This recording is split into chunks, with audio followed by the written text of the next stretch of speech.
All right. Good morning, everybody. It is Friday, cliffcentral.com, and you have made it through yet another week. Congratulations on that. You've done very well. Probably the first proper working week of the year. Not without its challenges. This morning, I woke up to some information on our little neighborhood watch WhatsApp group that the Izinyoka were hard at work last night trying to steal cables. So I hope we make it through the show with some power. I've got the UPS running, but God knows how long it's been going for. So we may have some trouble this morning. We'll see how it goes. Wouldn't be unusual to deal with stuff on the truck, right? That's part of the fun. That's what we like to do. So if you hear a bit of a hum in the background, that is the enormous unlimited, not unlimited. It's a limited power supply that's going in the background. Not a UPS, but an LPS that's making a humming noise in the background. So if that's annoying, I apologize, but that's what we got to go with today. And cable thieves, huh?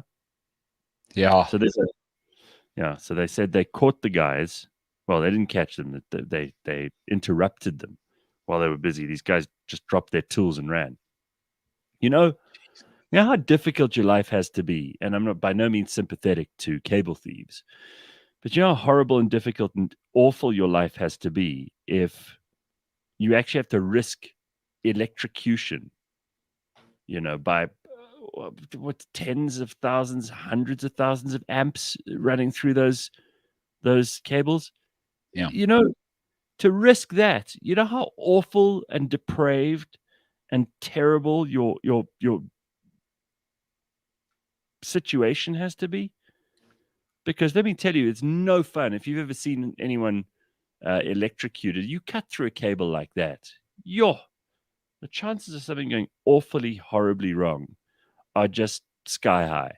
And you're essentially doing it for what, a couple of $1,000 worth of copper, maybe not even a couple of thousand, maybe a couple of $100 worth of copper in some cases. Because how much of it are you actually going to be able to get, right? Yeah. And Jesus, I mean, that's really risky stuff. That's like those Zama miners. They go underground. They go into these almost collapsed mines for like what is essentially, a tiny little bit of gold that'll maybe buy a meal for the next 2-3 days. It's crazy. It puts it into perspective. I remember going to fetch the soccer ball at my house when I was 7 in the garden. You do the classic, and everybody's been here if you've had football championships at your house and there's big pressure on. When you lean on the tree and it touches the electric fencing, oh my God. I think of that. Yes. Geez, I had to have therapy for 18 years just to get over that. And these guys are risking cutting. It's a whole nother world. It's scary, man. So I'm obviously not sympathetic to them at all. Nobody should be.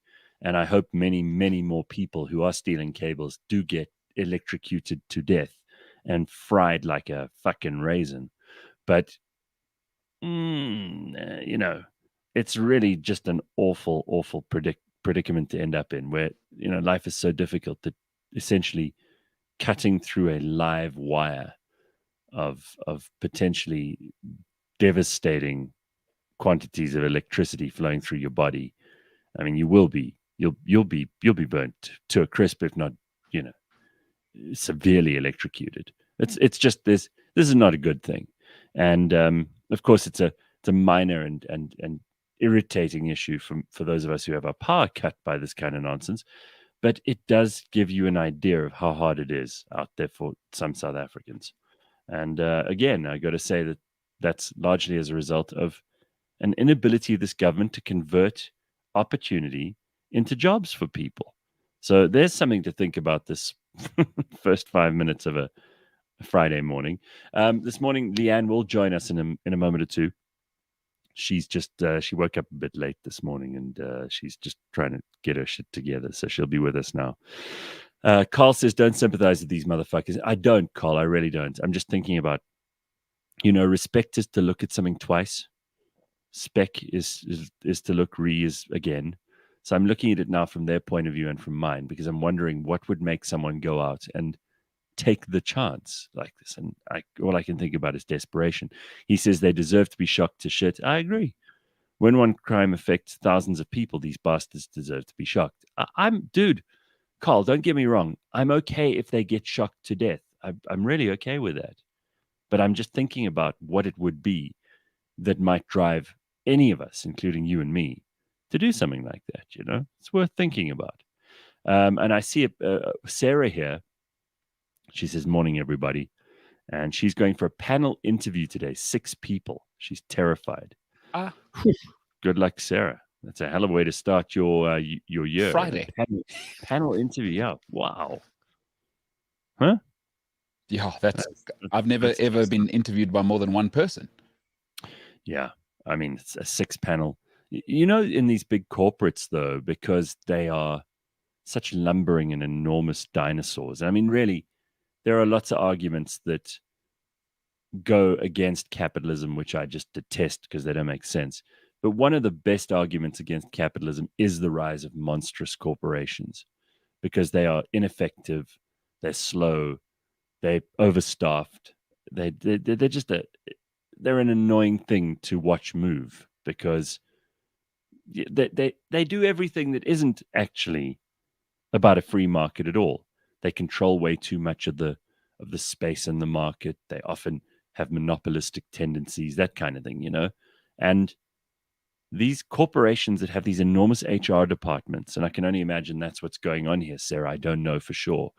But if it is, I mean, I've heard from people who've been for like 6 to 8 interviews before they get a job at one of these corporations.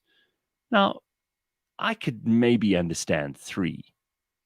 You meet maybe the first person and they pass you on to some, slightly more senior person. Eventually you meet the boss and the boss makes the final call. But like 6 to 8 interviews. And most of these interviews, as we discussed, I think yesterday on the show, is like an interview is just a place where 2 people lie to each other. They make people do psychometric tests and they probably put them on lie detectors and God knows what else in a hope to find these perfect candidates. And then these perfect candidates end up being so great at what they do and so clever and so devilish and so extraordinary that the company doesn't see them coming and they end up being so clever they can steal money, right? Wow.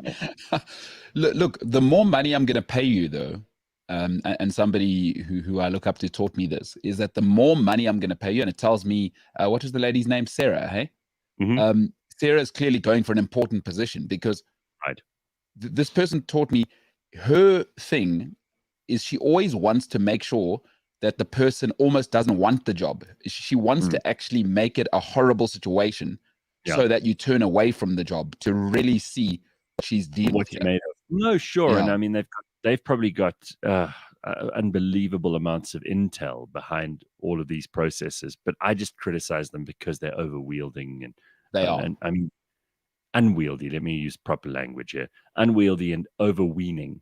And Sarah says it's an hour interview, an hour assessment for a business analysis position. Oh, wow. Sarah's probably an actuary or something. You know what I mean? Oof, good luck. Sarah's going to be what she hates in 4 years' time. You know what I mean? Big time actuary, blah, blah, blah. Start using language nobody knows and just taking over the world. Like owning water eventually. Sarah's going to be buying water so that human beings have to buy it from her. It's going to be awesome. Go for it, Sarah. I hope you get the job. Good for her. Tato says, blacked out curtains is the best Christmas gift I bought myself. That's a cool present. Yo. I woke up this morning and I actually just started swearing as I woke up because I saw the power was out. And I realized because I saw the messages, I was like, oh, that's what this is. But if I had blackout curtains this morning, I wouldn't even woken up on time. So it's a good thing I don't have them. But apparently they're terrific for really, really good sleep. If you really want to sleep properly and you have those blackout curtains, it's just the best thing because your body then isn't interfered with by natural light, by outside light, by lightning, none of that stuff. So that's a good thing to have. Hey, Mole. Huh. Hello. What's up? Gosh, what a morning. What did you wake? You didn't wake up where I was Well, I just woke saying. up a little bit late. Okay. Oh. I blame it on the fact that I don't have blackout curtains.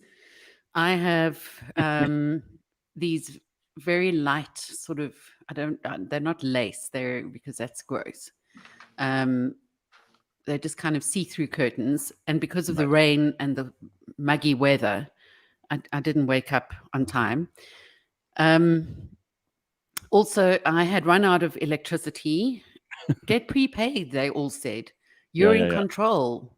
Yeah. I've just tried to purchase electricity and the bank app is offline.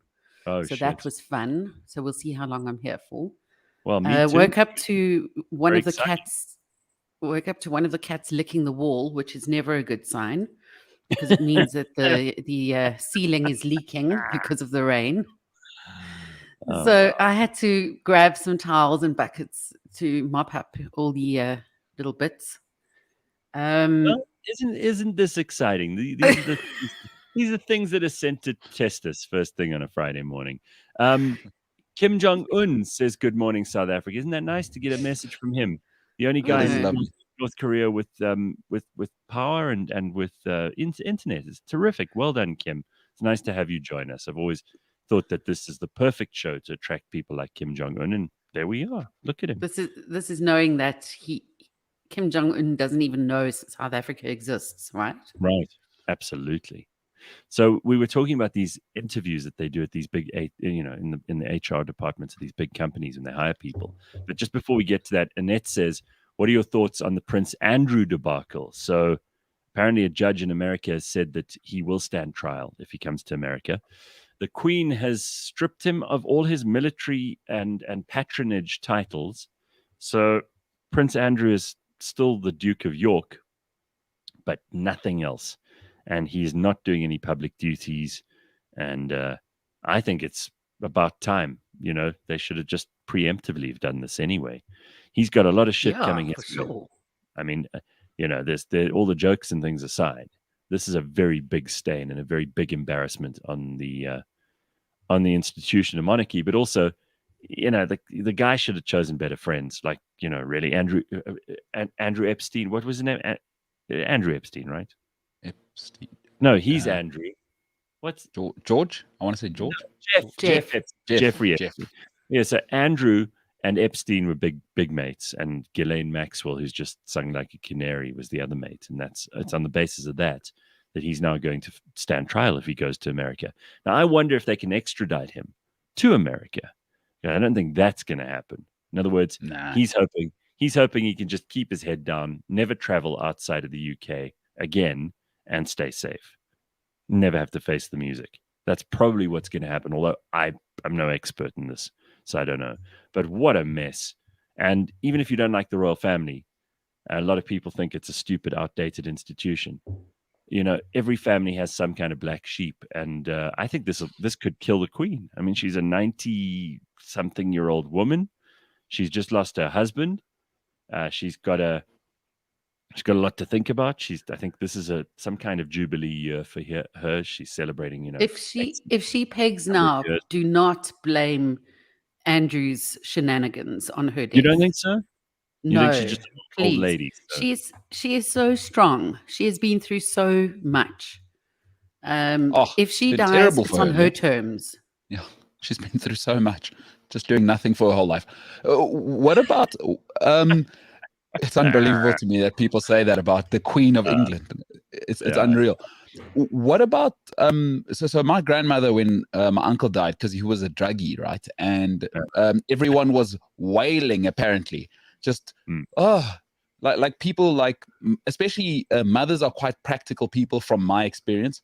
She's probably like, no, this one we knew. It's just that you know what I mean. We couldn't. Yeah, no, but we knew because your mom knows. We all think our parents don't know what we're like when we're 15 because they're watching us all the time. He was probably showing symptoms from early on of, tomfoolery. And she's like, I always knew this one. I knew this was the bastard who'd try and bring us down. We've done so well for 800 years. Look at this palooka. We'll have to see what happens. Just to go back to the interview thing that so many people go through when they're looking for a job at these big corporations. So Lindy Nduli says, as an HR person, I wouldn't allow one of those exhaustive processes. Not only is it intimidating to put people before panels and so on, but it also comes across as if they're disorganized. Why can't at least 2 or 3 people make a decision on a candidate? Good point, Lindy. I agree Lindy, with. I wish you were the HR person at the place that sought me out in October, Mhm. because I started work. I did day 1 and day 2. Only to be told, oh dear, we have to go through the proper HR procedures. Oh my I'm God. still, so Still 2 waiting. weeks ago, I had an interview after applying with all the paperwork, to be told that I would know in 2 weeks' time. Yesterday marked 2 weeks, sent the email to ask for an update, and no, the HR person's on holiday now. Oh, So yeah, that's how it My goes. God. Tiger frustration. says, I work for a large international organization, but we're extremely lean for the amount of revenue we make. The bureaucracy often makes me want to shoot myself, though. And then our own George Mienie, the CEO of Autotrader, he says, we do 3 interviews, and I meet the final candidate for 15 minutes purely to get a sense of what they like. No number of interviews or amount of interviews will tell you how the person really will do on the job. Only the job itself will. It's a good point, George, and I think a lot of people would agree with that. That sounds like a better system. Yeah. Well, that's Kim Jong, the whole thing. I mean, sorry, Kim Jong Un just yeah. wants to say, Leigh-Ann, we know about South Africa, right? Oh dear. I'd rather you not. Just keep to yourself. Don't bring your prickly eyes this way. Yeah, there we go. So yes, just on the interview process, I don't know if this is what perhaps sparked the conversation. I wasn't there, but Thomas Edison, the inventor, Yes. he would, as part of his interview process with applicants, would get them to eat soup in front of him during the process. And the whole reason is he would go to an eating establishment.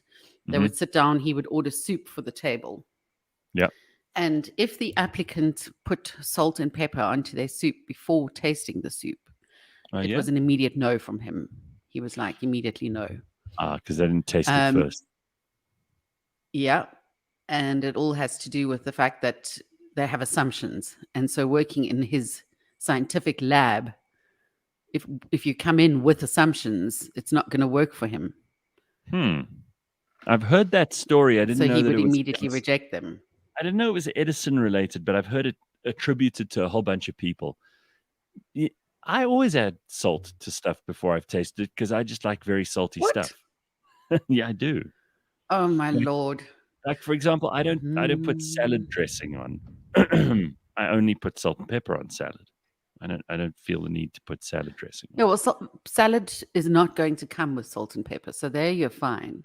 Okay, but how about any kind of potatoes? I usually like with a bit more salt than most people, so I put it on, and I'm never. Yes, but those might be food that you've prepared in your own home. If you're at a restaurant, if you're at a fine dining restaurant, there won't even be salt and pepper on the table for you to use, because it's an insult to add salt to any meal that the chef has prepared, who has sat there and used a fine balance, even using unsalted butter. Let me tell you something. I've heard about these chefs who will consider it insulting if you want more salt or pepper on your food and they don't put it out on the table. I've heard about these places. There are very few of them left. But, I mean, one part of me really enjoys that there are, angry, grumpy chefs who take themselves so super seriously that they won't allow you to decide how much salt you like in your food because I will decide for you. That's hilarious. And I love that there are such assholes in the world. But the other part of me is like, hang on, who's paying for the meal? You could put tomato sauce all over. You can drench it in balsamic vinegar if you like. If you want to add so much salt and pepper that it's covered like the fucking Alps, you go ahead and do it. That's not, it's not up to the chef. You're the one who's come there for the meal. You're paying for the meal. Chef be damned. So, hey, Gareth, you ever heard of Cotillion School? No. Yeah, so I went to something called Cotillion School, right? And that one was like the gospel of not to do. So in this thing called Cotillion School, you're taught like the biggest dickhead things in the world: table etiquette, Mhm. a little bit of leadership, like ballroom dancing. You know, so it's like it's super hoity-toity. It's a finishing school, right? Yeah. Well, yeah, exactly. It's a finishing school for men though. For girls, there's obviously So that one is the one that really gets their back up. And I did it while I was at an exchange school in England, so it was proper dickheads. What the salt thing? Yeah. Table etiquette. Oh, that is table etiquette. That's blasphemy at the table. So if you're ever to meet who's the guy that looks like you, Gareth, that could possibly be your legitimate father, who's the royal family guy? Who? Is it Luxembourg or Liechtenstein? Remember, there's that guy who looks Boris scary, Johnson. No, I think you're talking about like Boris Johnson. The king of Belgium looks like how I'm going to look in, Oh yes, 15 years time, definitely. Yeah, that guy. So if you ever or now, or now, yeah, Leigh-Ann. yeah, exactly. King of Belgium. Yeah, if you ever met him, don't put salt on his food or your food in front of him. I won't put anything on his food. Why would I put something on someone else's Well, food? who knows? You're capable of anything. I mean, at this stage, All right. you commoners are capable of anything. He might say. Mm-hmm. You want to see why Mbulelo thinks he looks like me? Yeah. Show you. yes. A lot of people, to use Donald Trump's language, a lot of people say I look like this guy. I don't know if there's an insult or if it's a compliment, but here he is. This is what King Philippe of Belgium looks like. And then a lot of people say I look like this dude. Here he is. Ah, there it is. It's I wouldn't know who to neither shoot. an insult or a compliment. It's just a fact. He's And not it the doesn't worst put him- looking. It doesn't put him or you in a bad light. It's just a direct comparison, like me and Claire Johnston. Yeah, exactly. Except that Claire Johnson did think it was insulting. Yeah, she did for some reason. So if King Philippe was to be in a room with me and someone said, "Oh, Votre Majesté, you look just like this guy," I think he'd probably go, "Who is that piece of shit?" God alone knows. It's hilarious. All right, so a couple of things on the agenda this morning. I just want to show you the dumbest conversation I've ever seen in my life, and someone sent this to me on Instagram. So take a look. It's obviously, I think it's been made into a TikTok video or something. But listen to this conversation. This is the dumbest conversation I've ever heard. See if you agree. Tell me your deepest, darkest secret. My deepest, darkest secret is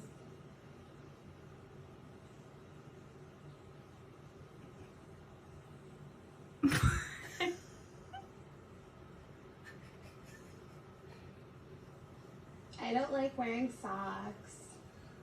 That's great.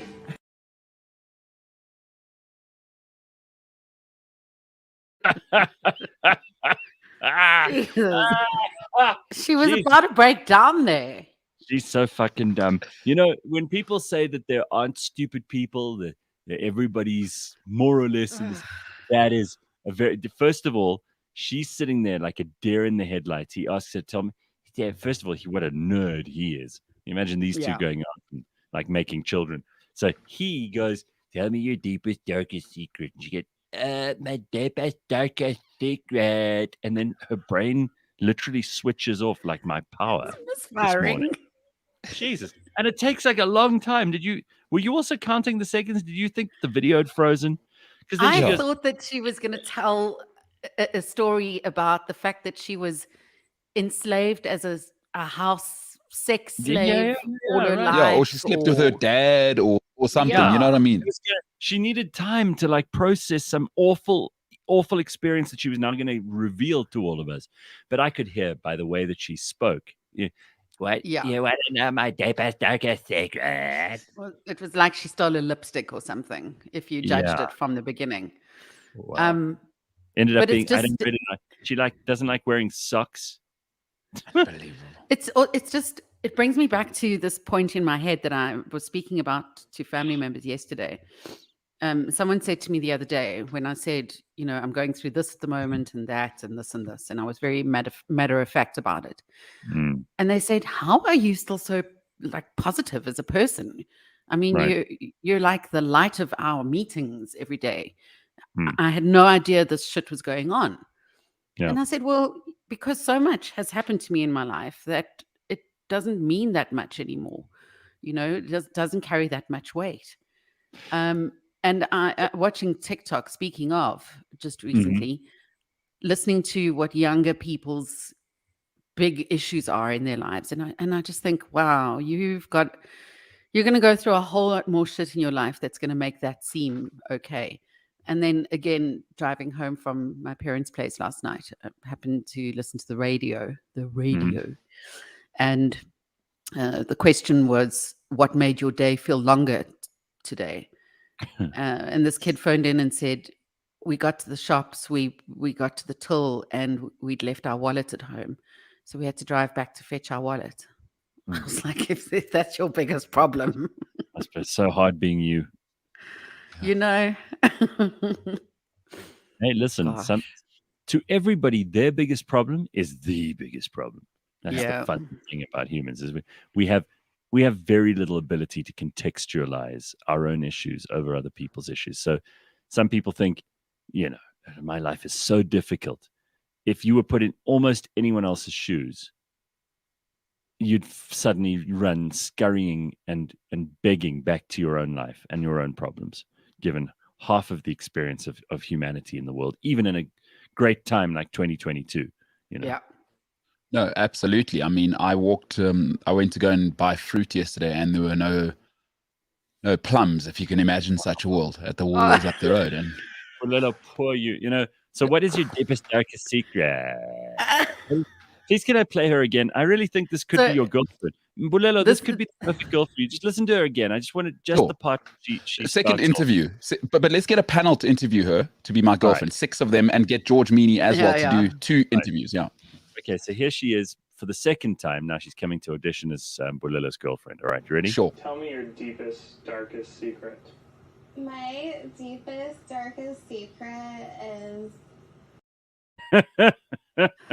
So that is now, if you don't know TikTok, that is now going to become a sound trend. So everyone will use that sound and make new videos and tell their stupid deepest, darkest secrets. Like, I left my wallet at home. That's just, she's great. She's awesome. And the wig, people are saying the wig is terrible. That's the other electric thing. Yeah, it's not good. She's so bad. Silicide says it is like a time travel version of Gareth who's hiding in Belgium. That's the king of Belgium, apparently. Yeah. And what's interesting is he's still got his hair, which is another reason why it reminds people of you. Yeah, and his hair's on fleek like yours, Gareth. There's just too much in common. Like his hair's fire. You know what I mean? So let's just accept it, Gareth. You got some news coming in the next 15 years that... Lindy says, hi, Bo Gareth. He your daddy. I'm telling you. Damn, that is yeah. Okay. Yeah, you've been looking for your royal heritage in the wrong country. Yeah, who knew I was descended from those racist slaving Belgians instead of the English and French and Scots that I thought I was. But they're all related. I mean, like King Philippe is a close relative of all the other royals. And there's got to be, I mean, I know there are certain common ancestors that we both have. So it's probably not that far-fetched. I mean, we're not closely related, but it's, maybe 5 or 6 generations back, which is not that bad. It's not too far back. So not surprising. There's some strong and some weak genes in all of us. Those ones obviously came through in him and me. I don't know if I think you need to email him and ask him to do a 23andMe test with you. That's it. Imagine if we find out. Wow, wouldn't that be something? I'm like in line to the Belgian throne. That would be quite a fun story. I'll tell you, that's the last time you fuckers will see me, and I will destroy every podcast we ever did and just delete it from the internet. And I'll suddenly appear on the balcony in Brussels, waving. You'll go, there's that son of a bitch. Look at him. Wonder what happened to him. He just suddenly Look at quit him the putting his arm around that other old dude that looks like him. You know how we used to joke with Sia because he said like if Sia married rich or made a ton of money, we'd never hear from him again. Yeah. And I know people have been asking when are you going to get Sia on. We're organizing. Don't worry about it. But he's not ignoring us yet. He hasn't found like his billionaire husband. But I know I would be the same if I was suddenly, found myself with my ass in the butter, married some princess or whatever. You'd never hear from me again. Oh, Bye, no, we guys. wouldn't see you on Monday. Not a chance. And don't expect like a WhatsApp from me in 3 weeks' time saying, "Hey, sorry, just wanted to let you know, the Swedish princess I married has taken me off to some island, and we will probably not be back." You wouldn't hear. And also, hey, I just wanted to find out how you are. Yeah, none of that. I'm never. In fact, I'll probably be the one who gets an email one day. Leigh-Ann's dead, and I'll go, "What? Leigh-Ann who?" Yeah, I don't remember her.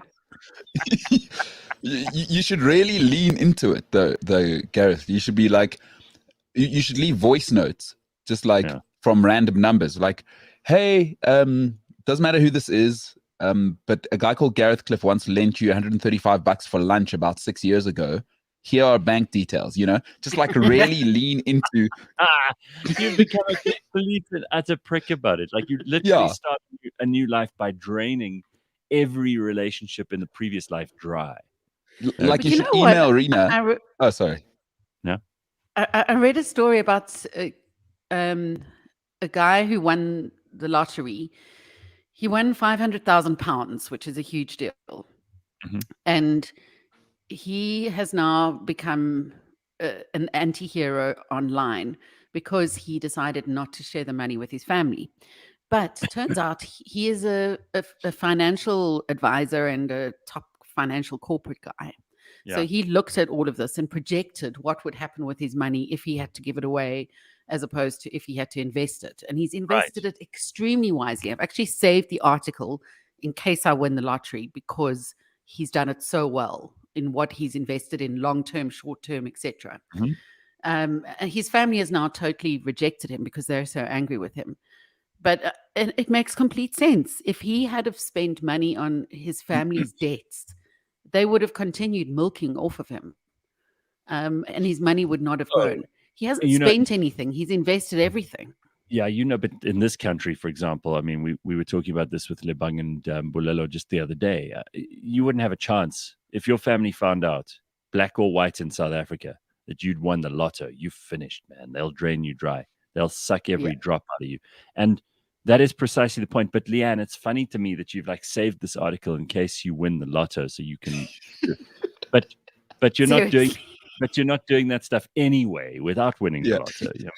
You just reduce the number of zeros, and you could be doing that stuff right now. You know what I mean? That's exactly it. I actually anti that. I cashed out 2 investments that I've had. One was since the age of 16. Mm-hmm. Another was in the last, say, 10 years. Yeah. And I've needed to cash them out in order to cover certain costs. For instance, my COJ or City of Johannesburg bill was in the 20s of thousands. Oh, shit. So now that I'm selling the house, I have to get that in order. One investment covered that. The other is covering 3 months worth of bond, which I hadn't paid. So they came at the right time. So I do invest. And now that I've cleared those out, I'm continuing to invest. Don't get all defensive. I'm just saying. So apparently, like Tracy says that Liv Tyler found out that Steve Tyler was her father because she thought she looked a little bit like him and asked some questions. No, you joking. Yeah. No, it's a true story. And so she asked her mom, and then her mom was like, well, yeah, there was this rock star.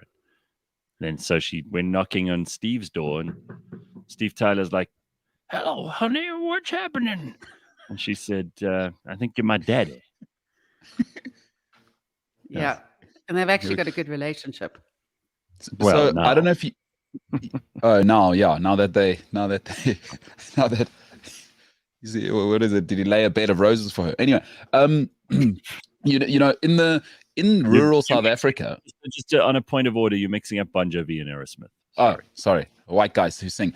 Anyway, in the rural villages of South Africa, right? Yes. Is that so? I don't know if you know this, but like there's a lot of circumstances where people are living in a certain house with a mom or whatever, and but everyone in the village knows that their dad is the guy like six houses over. I don't know if you know about this phenomenon, and it's an incredible thing every time I go back and visit my mom or my dad.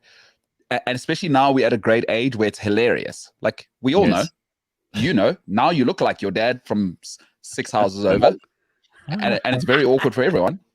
It's hilarious. Well, they say that the proportion of people who think their father is a certain person, or who pretend that they don't know their father, or think that they don't know their father, and they turn out to actually know who he is huge. It's like 1 in 5 is not actually descended from the people they think they're descended from. Well, it's funny you say that. One of the probably the greatest presenter Africa's ever had, Gareth, has just recently found out on a podcast that his real father is a Belgian king. Yeah, so it's funny you mentioned this. It happens, right? And that's why these genetic tests that they let people do are so interesting, because you can find out that, you know, like that's scientific. We were just talking yesterday about how if you ask people questions, they're very unlikely to be able to answer them when it comes to themselves honestly, because we lie to ourselves and we're not very honest about ourselves, and we think we know ourselves, but we don't, right? Science doesn't lie. And when you have 23andMe or whatever, and you do a genetic DNA test or a whole, you know, you basically get your whole genome decoded, that stuff is not a lie. And it'll tell you stuff about your ancient ancestry and your more recent ancestry that you just can't bullshit. So even if someone... There's a TikTok trend at the moment with...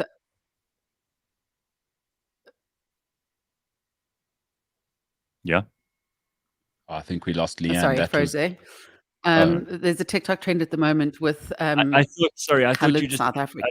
I thought you had that thing that girl in what is your biggest fear? I thought you had it like had a brain fart. She's in fact, Leigh-Ann's recording a TikTok on the show. Yeah, that's right. Leigh-Ann, what were you going to say?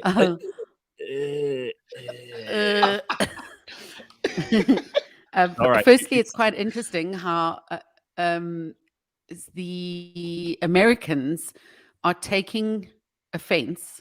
Remember, you can only take offense and not give offense. Learned that from a wise man from Belgium, King of Belgium. Belgian descendants, yeah. Yeah.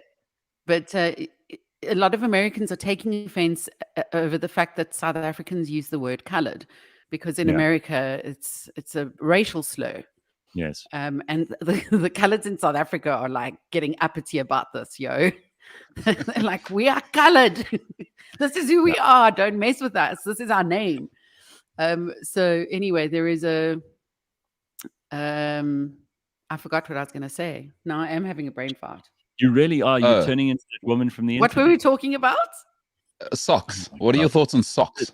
The genes, the genetic No, man. Come on. Do, the 23 Oh, yes. And so there's a TikTok trend amongst the colored community in South Africa doing, you know, their results review from these DNA tests, because if you look at the history, it's so interesting where the colored community comes from in South Africa. It's from all over the place. It's from like, Asia, North American, Indian, Really? a lot of like Europe. It's amazing. It's very, very interesting to watch. That gives a whole new meaning to that term, "Who's your daddy?" says Steve. That's exactly right. And this is interesting. Tracy says, "Oh God, I just Googled photos of a younger Prince Philip of Belgium. Gareth, you have been time traveling. The similarities are striking." Yeah, well, don't go and spoil my time travel expedition. That's what I decided to do in this life. Don't ruin it for me. Don't let the humans know. All right, listen, we've got to get to something else. We'll do some headlines later on, including, how's this guy? This is a dude who's changed himself to look like an alien. He's done body modeling. Yeah. He's removed his lips and nose. Yes, he looks revolting. He's tried to look like an alien. So he has no nose left. He's got the 2 little holes, and he's removed his lips, and he's done all kinds of tattooing, and he's a gross human being now, but he thinks he looks great, and he wants to look like an alien. So you think you've got problems. Wait How till does he know hears. what aliens look like? He has The- no idea. Exactly. What a Aliens as person. per like science fiction movies, idiot. So what I want to turn our attention to before that is to speak to someone called Nevin Sher. Nevin is a jewelry designer who prides himself on a no-nonsense approach when it comes to jewelry and spending money on or investing in diamonds and jewelry. Now, what I wanted to talk about with him this morning is the amount of money people spend on engagement rings and wedding rings and all of that stuff. You know, because they say they're the 4 C's when you buy a diamond. There's color, clarity, carat, and cut. But I want to know about cost. So let's speak to Nevin. And we also want to find out what is the correct etiquette, because we've brought this up on the show 100 times. What is the right way to deal with a broken engagement and the ring? Are you meant to give it back if a guy's proposed to you? Also, yes, that's a great question. But I just on the cost thing, I love what you did there. So should you give it back? I love that etiquette one. But something I've always wanted to know, because inevitably I will try and marry economically up. You know, I'm not from much. I don't intend to work hard. What's the appropriate thing to do if your wife is super rich? Should I be saving for a ridiculous one, or just give her a plain one because I can't match up to her father's standards? He started Nestle or whatever. You know what I mean? Right. So Always save for the ridiculous one. That's my tip. Yeah. There used to be a formula. They used to say, like, what was it? 3 months salary or something. They used to say that was a good measure. Anyway, let's find out from Nevin. He knows more than us. Hey, Nevin, how's it, man? Good morning, team. Hi. Nice to see you. First of all, just tell us about your business, because you're a jewelry designer, which is a very specific part of the whole jewelry world. And you obviously design lots of these engagement rings, and you help people to get there. And in many cases, they do spend a fortune, but for a lot of these girls, it's their dream come true. They get the ring of their dreams. It's a big part of what's built up for some of these people the whole way through their lives. How did you get into this? Tell us about your business. So I got into diamond manufacturing around 15 years ago through family. And I was primarily involved in the rough, from the sourcing of the raw material from the ground and then manufacturing it into diamonds. And over time, like, people used to bump into me and say, "Oh, you're in the diamond industry. I'm looking to get engaged. I went to see a diamond in the shops, and the prices were astronomical." And I thought to myself, like, hold on, like, a diamond actually doesn't cost that much if you're buying it at the right level. Obviously, at retail, they're grossly overinflated. And I always used to say to myself, like, shit, if I can help someone and better them in some way, let's do it. And through word of mouth, people used to contact me and say, "I know you're in the industry. Could I buy a diamond from you?" And I was like, sure. And then I had contacts in manufacturing, and I just put the pieces of the puzzle together, and that's how I started. And eventually I thought to myself, you know what? There's a lot of people out there wasting a lot of money on unnecessarily spending on diamonds, and having the opportunity to, perhaps, let's call it, say, to help them. I went on the live. How is it that people can grossly overinflate the price of diamonds, for example? You telling me that it isn't the stone itself, or the industrial process of getting it out of the ground and all of that stuff, which we know about. South Africa's been a big diamond mining country. Botswana is too, for a very long time. Are you telling me that it's the middlemen who make the most of the money here? It's actually the retailer that makes the most amounts of money. So if you're buying a diamond at retail level, I'm talking walking into a shopping center where there's some big brands selling stones. That price point, the diamonds are grossly overinflated. And I'm going to go one step forward. When you were talking about engagement rings and calling off or breaking up an engagement, I see clients daily. And what happens is, a lady will come in to see me. She's just been divorced. She's just got divorced. She bought a diamond at X store. Here's the valuation. Here's the invoice. And now she wants to sell it. Now, she's seen this piece of paper that's got this grossly overinflated number of, let's just call it 200,000 Rand. But if you strip it down to the parts, there's a diamond and there's a piece of gold. Gold has a scrap value and diamond has a value. And when you take the difference, the discrepancies, I often say to clients this, and I always say this, and I say, you go back to the place you got it from. they won't give you a third of what they charged you. And I'm confident in that. Wow. And I see it all the time. So it's frustrating from my side because I look like the bad guy. So people think, hold on, shit, I'm talking to this guy. He's actually the crook. And I'm like, with all due respect, I'm not that guy. And it's very frustrating. And I mean, I had a case not so long ago where Diamond was put into the divorce settlement with a value. And the lady walked into my office, and in her mind, she was getting that value. And I said to her, listen, before we even start this conversation, if your expectations are to get X, I'm not even opening my mouth. So it's completely true. And I've had the experience. I've had the experience myself from failed marriages and relationships where I've gone in with my little valuation certificate thinking I'll get 200,000 Rand for a ring, walking out with 13,000 Rand when it's been sold on auction. But just because the comments are coming up, I need to just put it out there. It is, if you are married under a certain antenuptial contract, it is a given that any gift you keep, that gift when you get engaged is a gift. You keep it, girl. All no right. giving back. So Leigh-Ann says that's the rule. Do you believe that's the rule? I mean, Nevin, is that what you tell people to do? Okay, so I don't get involved in any of the divorce or any of their politics. I've had tears at my tables. I've heard every divorce story as if I'm the counselor. So what a 10-minute meeting is generally about an hour and a half meeting of tears. So you can pour on the tears. It's not going to make a difference. The stone has a value. And the only thing I care about is that you're the rightful owner and you're entitled to sell it. And 9 out of 10 times, it's always the lady. Either the engagement's been called off or they're divorced, and they are the individuals that are coming to see me with the diamond. But have you ever met a guy who's like repossessed the engagement ring from his fiance? Yeah, so that's how I became a little bit more. I got my ducks in a row. I once had a client who came in to sell me a stone.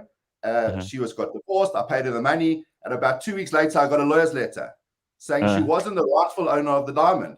Oh, boy. I'm like, I've paid this lady the money. Now you got to go deal with your own shit. I can't take care of that. I've paid her. I thought she was the rightful owner, should I say. And obviously, she wasn't at that time. They weren't divorced. It was part of a whole divorce dispute that was going on. Subsequently, it got sorted out independently of me. But now you got to sign a form stating you're the rightful owner, you're entitled to sell it. And like that's what this business has become, because divorces are generally, and we're not discussing divorces today, what do you fight about? Money. Yeah. And assets. And a diamond's considered a valuable asset. Isn't it amazing how we talk about the fact that this is a stone out of the ground and so much emotion is attached to it. And I've worked with jewelers in the past as clients, and it's always amazing how you see the best times of people's lives, the engagements, the baby rings, all of this sort of thing, the 21st, the 50th. And you see the worst, the divorces, someone's died in a family, I've inherited a ring. So much emotion is attached to these stones we find in the ground. It's unbelievable. Yeah. So, Nevin, to that point, to what Leigh-Ann's saying, is that, in the watch industry, I mean, I hope this isn't stepping on your toes. Maybe they're your enemies. I don't really know how this world works. But in the watch industry, a nice watch comes with a certificate, Correct. Why don't rings come with that, so that to avoid this is what I'm thinking immediately. It's like, why isn't there a certificate to say, Stephen, Michelle, they own this much of the ring, and here's the clauses should they get divorced? And then there's no room for tears at Nevin's office. Nevin's got a great tailored suit. He's got stuff to do. You know what I'm saying? You don't have time to be hearing Claire's nonsense. Yeah, you're 100% correct. So two things. So a diamond does come with a certificate, and that's a description. It's like I always say, a diamond certificate is like your registration papers for your car. It identifies it, it gives it details. And that could potentially give it a value. But when it comes to the internal marital politics, who gets it, who doesn't get it, that's got nothing to do with the diamond certificate. That's like kind of in your divorce agreement, like in your ANC, should we say, or an agreement between yourself and your spouse. The valuation, or should I say the certification, will give it a value. Who gets it at the end of the day, that's not determined by the diamond certificate. All right. So, for example, if you've got a watch, using your analogy, you get gifted with a watch. Great. If you've got the watch and you get divorced, do you have to give that watch back to your wife? It doesn't matter if it's got a certificate. I think you're the rightful owner as far as I'm concerned. Like you said, you were given a gift. Now that we're not together, you must return every gift you've ever received in the past in your past relationships. I don't think so. So I'm quite interested in what the cost of a diamond should be then. Like, Sure. these different levels, you talk about how retail adds the biggest margin on at the end. But what should, let's say a carat is a substantial size stone. And let's say it's a really good quality blue-white diamond. It's beautifully cut, let's say in a normal standard round cut. What are we looking at here? And what should you be paying? Because if people are being ripped off, they need to know, what should you be paying? Okay, so like when you originally said one of the things was the 4 C's, and I'm not going to go into too much detail on it now because there's a lot of research on the internet that you can read about it. But those 4 factors determine the overall value of a diamond. So you can buy color, you can buy the size, you can buy the clarity, which is the inclusions, the imperfections, and you can buy the cut. For me, cut is always king. You want a diamond to shine, have brilliance, the cut has to be excellent. Anything less than that, I don't agree with that. Specifically coming from a manufacturing background and knowing exactly how to get the maximum brilliance. Now, your size is 1 carat. Now you've got 3 other factors to play with: the cut, the color, and the clarity. And those factors determine the pricing. So let's just call it a gorgeous, beautiful 1 carat diamond today. In South African rand terms, can start from around 110,000, going all the way up to 250,000. And it's each color or each clarity is a different value, or gives a different value or price to that diamond. But obviously, there are limits though to the size of, and let's just stick to engagement rings for the purposes of this morning's discussion. You can't have too many more carats than 5. It starts becoming very, very big, right? And very few people want to wear a 5+ carat diamond on their ring finger. So I'd say, listen, in South Africa, you've got to be very careful what you wear at all on your finger. So I can see markets. Yeah, I mean, Garrett, I make rings from 20,000 to 3.5 million. I've sold engagement rings in South Africa, and ranging from 0.2 carats, and I've sold a 5 carat to a client, and even bigger.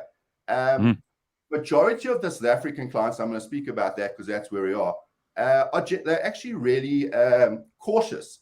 And one of the things the guys often say to me is, listen, I don't want something too big. This is South Africa. My wife's not going to wear it every day. I don't want to spend a lot of money on something, but they still want something great. And you can buy good value. And I think that's the important thing. 5 carats, yes, it's a huge size. I mean, you got to also have, if you've got skinny fingers, it's going to look even bigger. But unfortunately, and this is something I have to listen to sometimes, is, I always say, what's your lady's finger size, or your ring size, should I say? And I know your lady's ring size sounds a bit intrusive. When I speak to friends, you should only see the replies I get about that. So it's, a guy coming here and say, my wife, he's got a budget, I'm just using it, of 20,000, and he's looking for a diamond, and his wife's a finger size. This goes according to the alphabet. It's a W. Now, a W is like a big fucking toe. You can't put a small diamond on it. I'm being honest with you. Are you saying, I mean, like, let's speak honestly here. Are you saying fat people with enormously fat fingers, like pig's trotters? Yes, I'm going to get a lot of hate for this. But yeah, a big finger kind of needs a big ring sometimes. And that's just being blunt. Right. It's, a ring's a gesture. De Beers came up with this bullshit story, the diamond lasts forever, let's get engaged. And that's how the pressure got built up by having to buy a diamond. A diamond, it's a commercial product. It's got very little industrial use. Yes. And then the whole supply and demand thing, and they're running out, and the price just went up. And diamonds, going back to how much should you spend?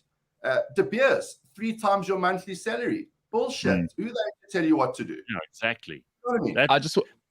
That used to be the measure, though, right? I wasn't Correct. wrong. It was the measure. W. To me, it's easy. Leave your ego at the door. Buy what you can afford, and that's what you get. It's not going to be the deal breaker.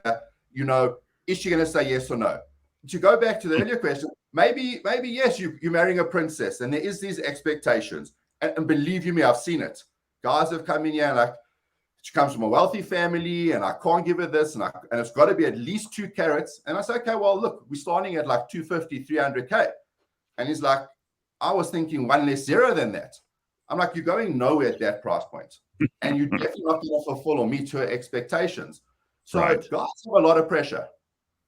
So I just want to add to your business before you go, Nevin. I'm just thinking you've got the best data in the world for people with absolutely no morality like me. Is like, hey, the rich divorced women, we know where they are now. We should start like a spin-off kind of Tinder thing. You could Catch me on my DM, and I'll give you the database, and we can. No, talk we about how aren't. No, I've got a lot of. I knew Nevin. No, Listen, you're my guy. Nevin, Some of them already have engagement rings. Oh, fantastic! Let's. We're We're going to grossly disappointed of what they actually were. we're going to appoint you our official jewelry person on the Gareth Cliff show, and we're going to have And you back relationships. because there are a million other. I've heard it. I promise you, I've heard it all.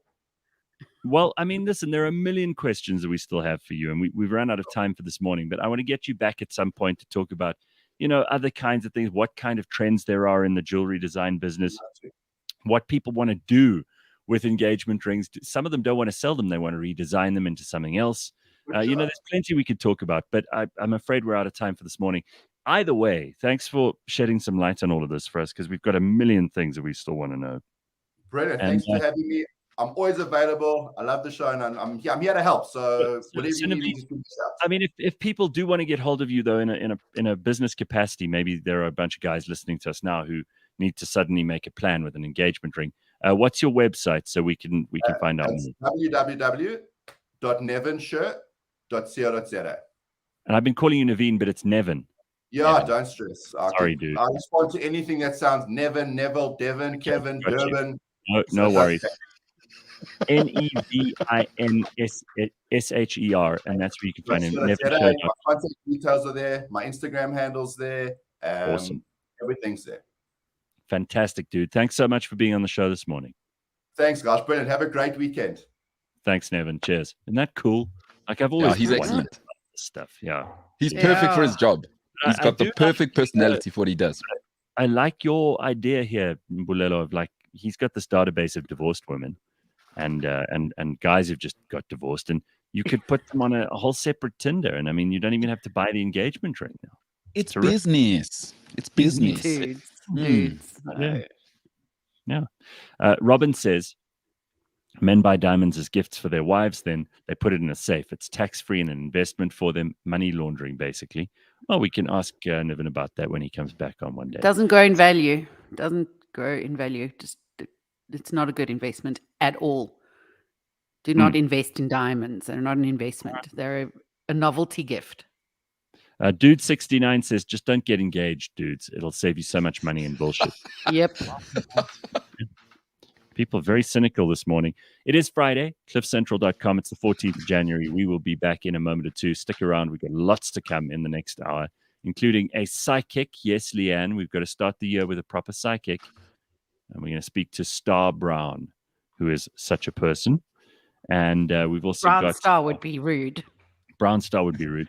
We've got our podcast of the week. We've got George Mienie joining us. There's a lot going on the show. cliffcentral.com. All of that and more next. Some people want to forget all about the 80s. Some people would prefer not to remember the hairstyles, the movies, the fashion, those pants we used to wear. God, those pants we used to wear. Some people would prefer to never hear an 80s song ever again. We are not those people. That 80s show.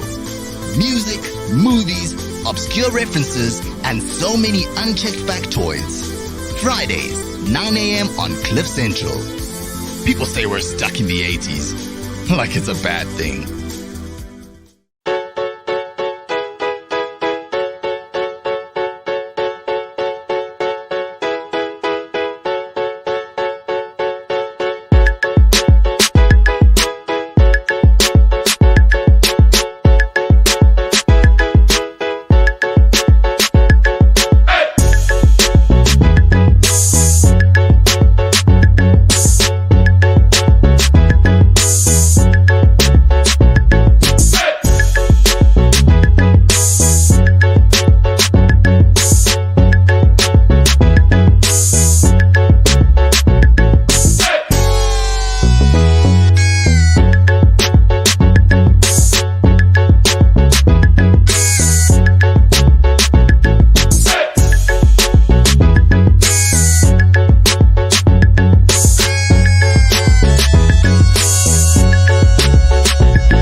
Yo, I put it like wow.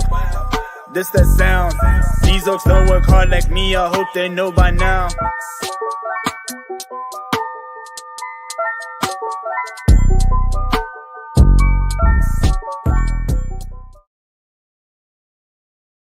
Central.com. It's Friday morning. We've got lots of stuff to get into today, including our podcast of the week, which I'll tell you about just now. George Mienie is going to join us in a second or two. And we've got a psychic coming on because we thought, what the hell, start the year right. And let's talk to the wacky and the woo-woo and the esoteric and the metaphysical and see if they have some pointers for us. You know, it's not always the cynical mbulelos who have the answers to these questions. And God knows we tried with a tarot card reader, but the cards were just not working in her favor, and neither was her internet connection when we had her on Tuesday. So we'll see if we can get her back at some point too. But here's something interesting. The idea of a smart city. We've spoken about this before on the show a couple of times, where citizens' lives are improved by the application of technology, planning, sustainability. That's all becoming a global reality. Now, the Waterfall podcast is back with season 3. And it's absolutely amazing. Our host, Spike Ballantyne, speaks to experts from around the world about what goes into making a smart city work, from connectivity to waste management, public safety, environmental planning, and so much more. We also hear from Waterfall Management about the efforts being put in locally to ensure that the estate remains a world-class mixed-use development. If you've ever been into Waterfall, it's just unbelievable. It is a city within a city, and they are applying all of this technology to make it absolutely a world-class and a perfect example in South Africa of how these enormous estates can be run really, really well. And you won't have problems like I'm sitting with at the moment, where the Izinyoka came in last night and stole cables at my house.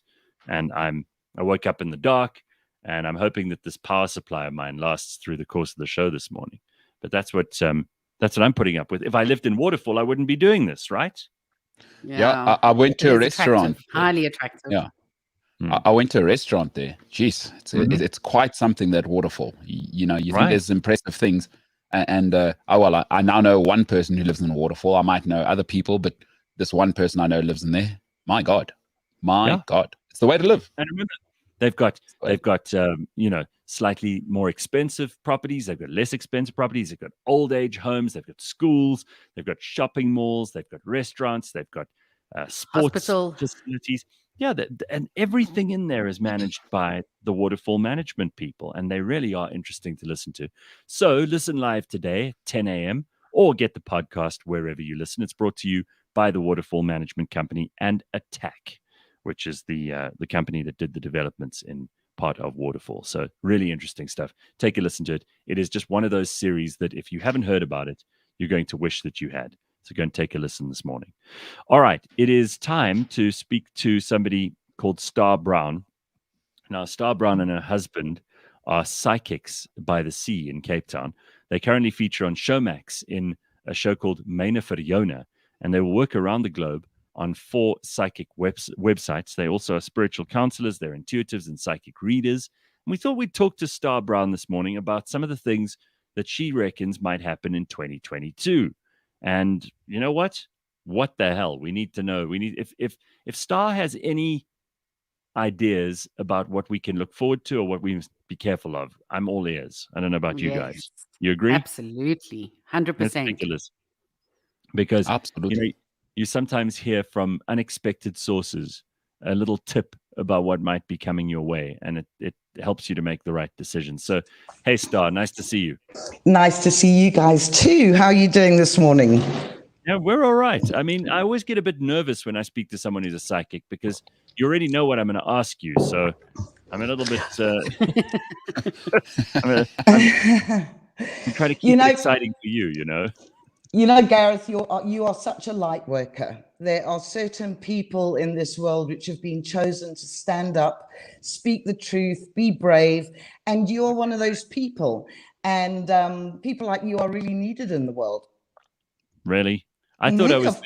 Okay, so my first question to you as a psychic, am I the illegitimate bastard son of the King of Belgium? Because Someone sent us this picture today, and I'm wondering if he's not a real dad. So Oh, it could be. You never know. I mean, Yeah. with the way that things are going with the royals in the world at the moment, my I do see most certainly for next year and the following year, anybody who is living a very crass lifestyle, the people which are wearing, like the Kardashians as well, anybody who's trying very hard to keep their secret are no longer going to be able to do that. And people are not going to be impressed by the fancy hats and the fancy outfits and the big fancy cars. And things are going to start crumbling. I mean, when I got hold of you a few weeks ago, I was talking about the Prince Andrew case with the royals and about the Sussexes and the Cambridges. And you can see how hard and desperate the PR team is working behind the scenes, trying to push the Windsors into the limelight. And Prince Andrew is the Queen's favorite son. And yesterday she had to strip him of his royal title. Right. And I mean, I used to be a royalist. I used to support the Queen and think it was all great. But at the moment, I'm just so disgusted with how they are stuck in the past. And it's really revolting to see how they're standing there on the balcony with their fancy clothes, and there's no, what do they call, displays of affection between each other. And these are meant to be the people that people look up to, you know. So I would not be surprised if the Queen doesn't actually last long during this year. I was saying that. All right. So what do you think? I mean, you're a psychic. So what do you see on the cards for Prince Andrew since you brought him up? I mean, it's not going to be a great year for him, is it? Not at all. But I do think as well that he should be on suicide watch. I mean, what happened with Epstein? I have no doubt that he was taken out. I mean, even Andrew's reaction to it when he was being filmed showed, of course, the guy was taken out. He had broken bones in the front of his throat, which only happens from being murdered, not from hanging. And if Andrew gets squeezed into a corner, I mean, he is a very arrogant, proud man. And what he's having to go through and what he's going to have to face is pretty serious. And you know what happens? You wake up in the morning and he's been found dead. And I would not be surprised if this is maybe your first serious prediction of the morning. So we should keep him on. That's certainly one we can check in on again in another year, and we'll see how close he might have come to that. So, Star, let's just look at the big stuff for starters, because we can't go into a kind of psychic prediction mode for all of us at this stage. It's probably not that interesting to everyone else who's listening, but certainly there are things that you can say you are feeling in the energy that you are getting a sense of for South Africa, for the world going into 2022. It's a brand new year. What do you brand new year? What do you reckon? I mean, what do you think is going to happen? And where are we placed as a country? Where are we placed as individuals? What's the world looking forward to? And what should we be afraid of? Okay, well, basically, the thing we should be afraid of is fear. Okay, so let's take the vaccination with COVID, and you can always tell the people which don't actually want to go and have the vaccination, because of course people are drinking the blood of children and it's going to be magnetized, and when you turn on 5G, we're all going to become electric. But the thing is, when you are walking a path of higher truth, the one thing you've got to avoid is fear. And I found that people which are walking into having the vaccination, it's almost like a paradigm shift, which is taking place. I know with me, when I had my vaccination, everything changed, everything shifted. I could see things, my psychic abilities, of course, we're all psychic, but my psychic abilities were heightened. And it's something that we all have to go through on the earth. So basically, we all live in a 3D reality, okay? Your car, the sea, the sky. And we're moving to a 5D reality. And a 5D reality is where you realize you can request from the universe what it is that you want, that the spoken word is sacred. And we are going to become far more heightened, especially us older ones, because the younger crowd which are coming along are already very evolved. I mean, the way that I see it in the future, it is no longer going to be male and female. We are just going to be humans, and our genitalia will either be feminine or masculine, but everybody is going to be free to love. Well, I mean, we are free, but I mean like totally free, where we're going to have this balance of male and female. So where I see South Africa going, we are one of the few countries that is learning to live with COVID. We're learning to work with it. I think that England and America, we are in for some huge shakeups with government. Got this feeling about Biden. I'm not too sure how, whether he's going to, he's not exactly healthy either, that we could get a shock where he suddenly goes. I'm concerned about Russia and what's happening in Europe.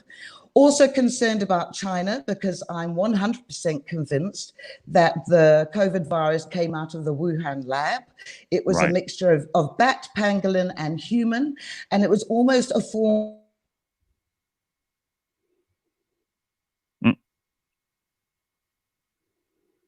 I think she's frozen. Of course, then there would be there'd be huge panic. So it was all covered up, but there's definitely rumblings of disturbance and war. And it's very important that as we move into a 5D reality, we control the thoughts that we think, so that we focus on what it is that we want, because people like us are the dreamers. And if we can all collectively dream a beautiful new reality going forward, so our lives will turn out for the better. And I love South Africa. This is the best country in the world. I want to get into the specifics for South Africa in a second. I like what you said about how we're going to learn to live with COVID, because that's something that some people have been just avoiding for the longest time. They're like, oh, well, you know, it's either I'm going to have my whole life thrown upside down and being locked down forever, and we're never going to get back to normal because of COVID, or they're those people who are like, I don't give a shit about this thing and I never have anyway.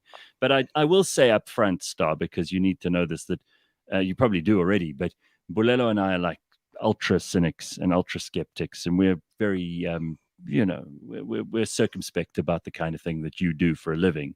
Of course. I do want, however, to be clear about the fact that we're open-minded and we're keen to hear, because you never know, there might be something that you drop in that, despite all of our misgivings, sounds like it might be useful to us. And there are probably lots of people, there are many more people, I think, who are into the kind of thing that you do. How did you discover your psychic abilities? How did you get into this world? How did I'd always sort of had this, I wasn't aware of it until 1987, and I was modeling in Spain, and I was hanging out with the group U2, and they took me to one of their concerts. Wow. And when I got home, something had happened, something had shifted, something had changed.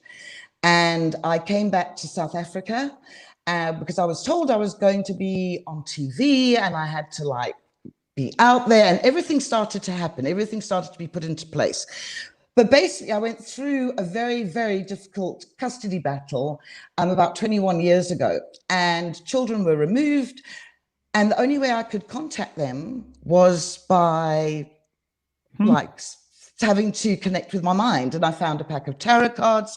So basically, it just built up and built up. I used to sit outside a little Gothic nightclub and do all the goths as they came out. I used to practice doing tarot readings for them. So eventually, I've moved down to Cape Town and was found by these websites. And I've basically dedicated myself to be able to guide and help people. The majority of the work that I do is guiding people with relationships. You have no idea how many people are having affairs. And of course, the minute you have an affair, without judgment, you're bringing in the most hectic karma. So it's teaching people how to balance out the energy that they have in their life. If you are a good person with boundaries and courage, you can manifest the life that you want. And to be truthful, Gareth, you've had to have a lot of courage. I mean, in this country, you have had the book thrown at you. And people need to realize that when you're becoming successful, you are going to have the people pointing fingers. And you have to be brave. And you are. And I have to say, for Umbelelo, you need to realize that you incarnated when Halley's Comet came along. Okay, very important souls that incarnated, and you have a purpose in the future. So you need to make sure as you move forward, you use your voice, never shy back. Your intelligence is a gift. And once we start taking our gifts for granted, that's when things go wrong. So I want you, without Yes, ego. Morello, I hope you're listening. God damn it. Taking your gifts for granted. Yes. Yeah, so yeah, Intent. you've got an important journey. All right. And then the other thing I do want to say, and I want it to be noticeable, is what's going on in Monaco with Princess Charlene. Okay? Yeah, what is going on with her? Because the only people who would know are the psychics, because none of us can get any other information. Well, exactly. And it's really scary because none of it is making sense. So she comes over here and well, first of all, Albert was found out to have a love child, okay, in December. The next minute, Charlene's shaving the side of her head. As soon as a woman shaves the side of her head, you can tell that stuff's going on. So she comes to South Africa, which is very difficult for Monaco to try and explain to people why she's here. So he comes over, brings the children, says she must come back. And then as soon as she comes back, of course, she's going to go to a secret location because she has to heal. And that's very easy to explain to the public. But those children are being used as weapons. There is no way on God's earth that she would be away from her children if she was needing to heal. If anything, the children are going to help her heal. And I would, if I could press a button, would have somebody like you do with some of the Arabian princesses, which go missing. I think she's been silenced. She's not allowed to say anything. And Albert is putting on this big pretense that he's a loving and adoring father. But in actual fact, he's holding those children hostage. And of course, they are not her children, they are his children. So big, big warning bells for her. Somebody should be interfering. Well, you need a rescue. We've called her Prisoner Charlene instead of Princess Charlene pretty much from the get-go. Absolutely. Absolutely. And we are being played, you know. Now, and you said something about like how when a woman shaves the side of her head, that's usually a sign that something's wrong. Now, I always say, and don't take this as an insult, but people are already asking in the comments, I always say people who have very extraordinary color hair, there's something going on there as well. I always say alarm bells. Now, why is your hair so pink? Someone said you should be, if you're star brown, it should be your hair should be brown. What's with the pink hair, star brown? I don't know. Okay, well, the reason why it was a pink hair originally, which was about 2 months ago, was it was going to be a beautiful pale oyster pink. And then I did it and it was like this, and it was the opposite of how I felt, because I'm very sort of private, keep to myself. Yeah. Usually people who have that kind of hair color, they're looking for attention. They're not very private, Peace, right? love, and happiness. And then I started to go up and what, no. And they wanted to touch it and they loved it. And they'd be pointing out that mommy, that lady's got pink hair. And I decided that it brought happiness to people. I'd be walking into shops and they'd go, oh, you look so bright. It looks so amazing. And it's actually a really good disguise. It's sort of people look at the hair and they don't look at me. Okay. So if I'm feeling really like grotty or I just want to pop out somewhere, it distracts people. It's almost like holding a mirror up. But I mainly have kept it like this because it does bring a lot of joy to children. Even, right. I mean, there was some hot punk guy on his skateboard and he was like, hey, lady, your hair is really cool. So I just kept it. All right, let's talk about Leigh-Ann. She needs to know what the future holds in store for her. She's had a couple of really shit years and she's looking for something to pep her up. Okay, well, I do see Leigh-Ann because I was wondering why? Because we spoke before and you asked if you were going to have a child. Do you remember that? I've been on the show twice before. Mm-hmm. And I was driving in the car and I was thinking about you. And the message that just came through was you can actually do whatever it is you want to do. I mean, you can go to your best friend, you can get what's needed in a syringe, and you can do what needs. No, she's too old. She's barren. She's too old. 77. Is she really? No, she's not. No, Gareth, I'm not.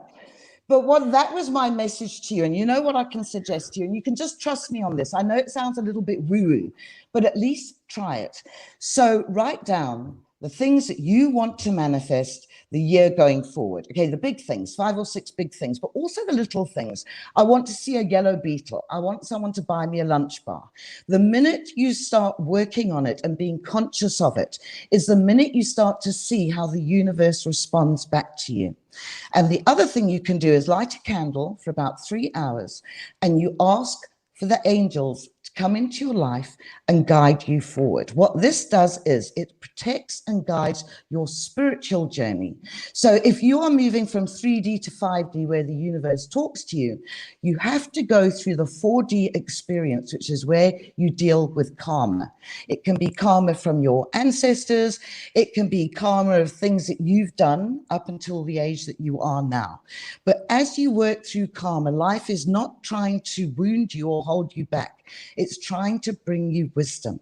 And if you can be objective rather than reactive, you can get and do whatever it is that you want. However, you cannot have fear. The most important lesson is to know everything is working in your favor. And I'm told very clearly that your wishes are going to be realized. So make sure you're turning the wheel backwards and you That better be a money tree. If you want a money tree, then that's, I promise you, you can write down how much you want to earn. But if you just leave it and just let life happen, it's not going to come. So you do it as an experiment and it'll work. It'll change your life. It's so interesting. You talk about manifestation, and I'm seeing a lot of trends, come up. I hadn't thought of it before. Apologies to Michael Pfister, who is calling me Leigh-Ann because I talk about myself. Oh, well, that's kind of what we have you here for. Yeah, so exactly. Yeah. But the manifestation thing, I've actually started doing it. I am a cynic like Gareth and Bolelo. So I have a huge test for manifestation coming up, and if it works, I'll be all for it. It will work. And more people are starting to realize this. Our thoughts are energy. And because we all are unconscious with our thoughts and we just live life, you've got this dark matter that's out there, which causes the chaos and the problems. But because the world is shifting, I mean, if you look at the films that got released, The Matrix has just been released, and Don't Look Up has been released. All of those are the light workers, as we call them, giving messages to the world. And this is all shifting people's consciousness. And as I said, these youngsters which are coming about are absolutely beautiful. And if you can start working and manifesting, you can smash the glass ceilings of your dreams. You really can. But you have to start being conscious of it to be aware of it. So Star, well I wanted to, thank you, Star, I wanted to ask you, with regards to sort of the process you go through in terms of looking forward and backwards and whatever it may be, is do you ever do sort of psychic analysis for loved ones? Like a surgeon is often prevented from operating on a loved one. It's often discouraged and illegal in some countries. Do you do it for, I don't know, sister, mom, whoever you find close, or do you have to be separate from the person? In her own family and with her own friends? Yeah. I mean, even on you, like, do you do readings on yourself, or does it need to be somebody you've never met, so that we're all human? I mean, we are having the 3D experience, as you were saying, so we are fallible to human brains. Does a psychic need to be completely separate from you, from Star Brown, to give you your readings, or do you do your own for yourself? No, I don't do readings at all. I mean, to tell you the truth, when somebody comes to you for a reading, okay, you have people saying, am I going to buy the house? Am I going to go overseas? Am I going to fall in love with him? We have the choice to make that decision for ourselves. But when people are really lost, they want someone else to make the decision for them. And that is why it's very important, the person that you actually go to. Because in my role, where the church or the religion has let somebody down, they will come to somebody like me. I mean, you do not have to be holy to create holy water. You can bless the water with the Holy Spirit and you have your holy water. You do not have some sort of medal to wear to talk to God. You can use prayer whoever you are. So I don't like having readings because I'm in control of what it is I want to manifest. I know what I put into the world every day, so I know what it is that I'm going to reap. And another important thing to have is to slow down life just a little, because the universe's timing is slower than earthly timing, and have patience. If you can just slow down the stepping stones, if you are focused and you're using your consciousness to create your life, because reality is fluid. So if you can slow down, the road will rise up to meet you, and you don't need to have a reading. But the majority of people are very, very lost, especially with love, because I'm finding that it's the woman, the female energy, which is now starting to lead the relationship. And that's why for you, Umbulelo, I did have a message about you getting involved with a woman. Okay, she is not going to fit the traditional role of cooking your meal and bringing your slippers. You don't want someone like that. You want to find your other half who is going to complement you so that the two of you can be a power couple. She needs to have a conscience. She needs to do good in the world, and she will lift you to greater heights. So don't go out there looking for the sexy mama who wears all the fancy nail varnishes and lipsticks. You can't have a traditional woman. You need someone who's going to really lift you, and you can work together as a team, like Harry and Meghan, for example. It's the same. So not sort of not the concept. lady who's doesn't like wearing socks, Mbulelo. Yeah, not her. Not some Not super fish her. lady. You'll need Okay. someone. Yeah. This is very good news, because we were really convinced like Bulelo would be on his own, alone, so alone for all time. And we No, were I don't convinced think so. no He's woman gonna would be able to put up with him. Oh, someone will put up with him. It'll be a meeting of intellect and of heart and soul. It'll be a combination of the two. Yeah, I mean, this is not the first time we've had you on, and we'll have you on again, and then we'll compare the notes and see how it's gone for Mbulelo later on. So what else do we need to look out for in South Africa? I mean, this country's been through a huge amount of shit, and we've really put up with a lot of nonsense, and we've had terrible leaders, and we continue to have awful people in charge of us, and yet we are extraordinarily resilient, and we have an enormous amount of energy in this country and opportunity. So what do you see coming up? Well, I think that our country is just going to get better and better. I think the worms are going to start coming out. We had to, if we talk about karma, we had to go through what we went through in this country. And I also want you to be aware that from a 5D reality, where there is fire, it's almost like a message, a spiritual message that's coming through to us. So it was quite uncanny that Tutu passed. He had his funeral, and of course, he didn't go through cremation. He went through that new water process, and suddenly Parliament is on fire. Of course, Parliament was on fire. It has to be burned, because out of the fire, the phoenix will rise. And I think that we have God's country. It is the most exquisite country in the world. I mean, sitting in Cape Town today and looking at film on England, and I'm going, oh my God, I could never, ever live there. This country and the people in this country are magnificent. And we've now got this these group of people which were born in the 80s, which are now finding their voice. And I think there's going to be a whole new South Africa that's going to be coming as we move forward. But of course, all the shit has to come to the surface. It has to be seen, and it has to be dealt with. There's something to be said. I mean, listen, poets and artists and people who are trying to find deeper meaning in existence. You know, I wondered about what the symbolism of Parliament burning was, because we can look at it and go, oh, well, this is a crime, and obviously it's a disaster. Yes. It cost us a fortune. But you almost want to, you sort of want to find some more important and symbolic reason for this to be happening. And what you've just said now has just suddenly opened me up to this. I hadn't thought of that before. And again, I'm not by any means some kind of spiritual, looking for the answers seeker kind of person. But it is interesting, like Parliament burning is hugely symbolic.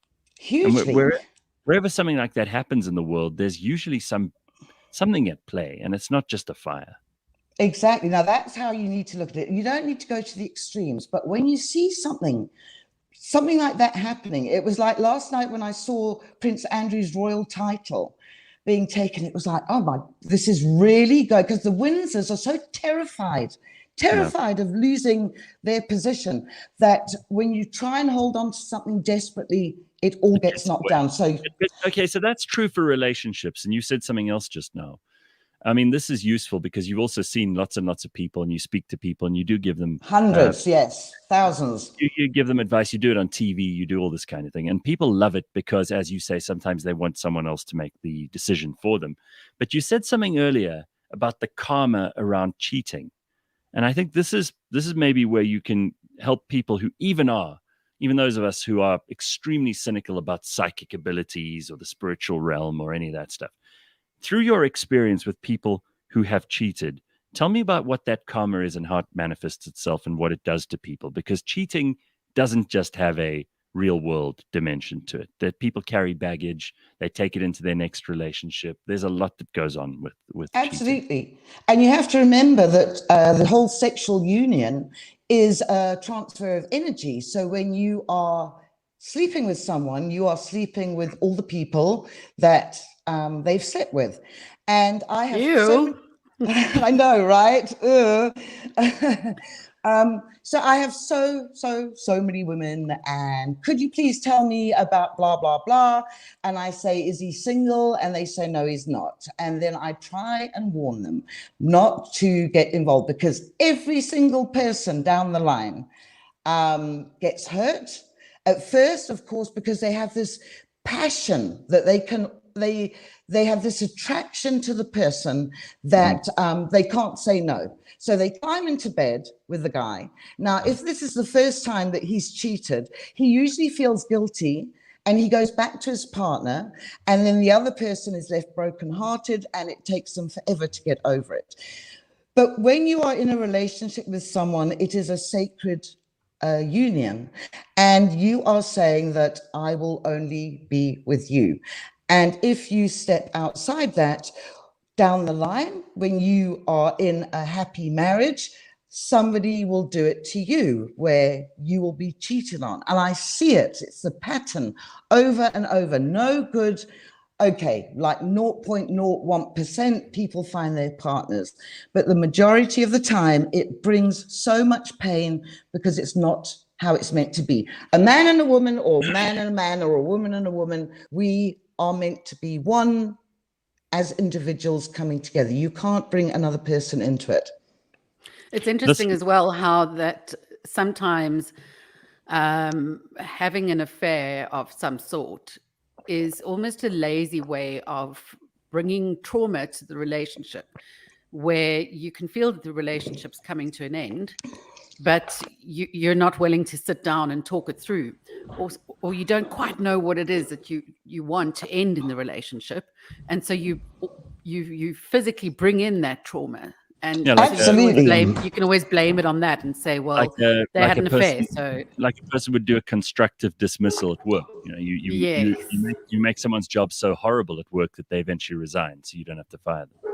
Well, that's why the teenage years are so important. You know, most people like lock teenagers away, but it's like drinking, for example, when they suddenly turn 18. Oh, you can have a drink. As parents, when they're like 16, teach them, here's a glass of wine. This is what it feels like. And it's the same with relationships. We are going to bang our heads and learn things while we are teenagers into our early 20s. But it's the people which don't do that suddenly they're married with 3 kids and they're like 45, and they decide to step outside the relationship, and then they go, oh my God, I wish I hadn't done that. So the majority of my job is trying to encourage people not to do it, but human desire is very strong. And some women are like rampant. They get off on the fact that they can be above another woman by getting her man, but it usually ends in tears. Yeah, it's been some, I mean, I can't say again, this is an every case scenario, but when I see people who've started a relationship on cheating, like let's say 2 people get together because it started with one of them cheating on their spouse or whatever, it invariably ends with cheating. And, yes. and that seems a truism, regardless of what you believe or what you think of the emotional world, or whether or not you're this kind of person or that kind of person. 100%. So what sort of questions do people mostly have for you besides relationship stuff? The relationship stuff would seem to be obvious to me, but what do they come to you for, Star?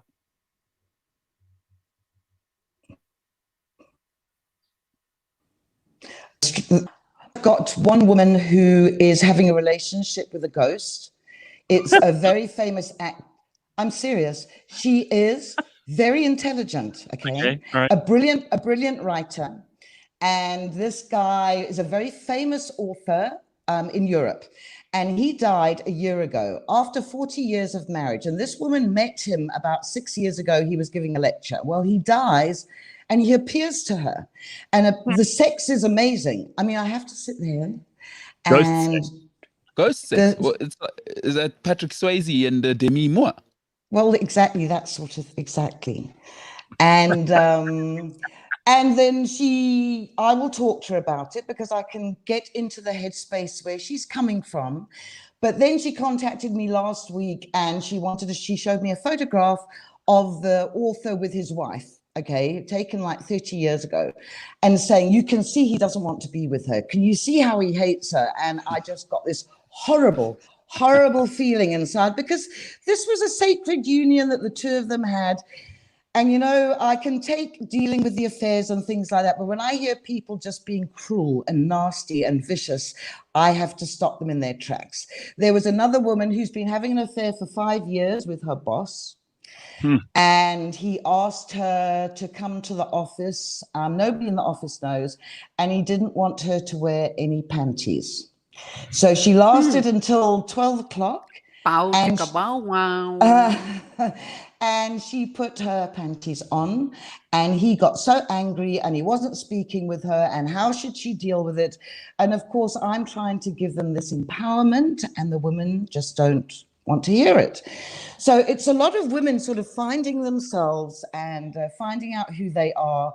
There's a lot of people, what I have found as well, is that women, and I'm not being gender specific here, but I do have to mention it, that what women do is they give and they give and they give and they give to a man. And a lot of men, if they're not sort of evolved and living a conscious life, they take.